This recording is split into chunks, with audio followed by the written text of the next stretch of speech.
But this week, researchers in England let us hear what a real mummy sounds like. Scientists were able to mimic Nessie Amun's voice by recreating his mouth and vocal cords with a 3D printer. It allowed them to produce a single sound. Đây là tiếng nói Việt Nam. Nessie Amun was chosen for this research because his remains were well preserved during mummification, and also because there are inscriptions in his coffin about his hope to speak again after death, a desire from the ancient world fulfilled by modern technology.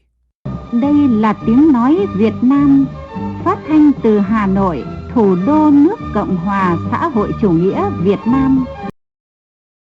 Well, obviously the sound isn't an exact replica.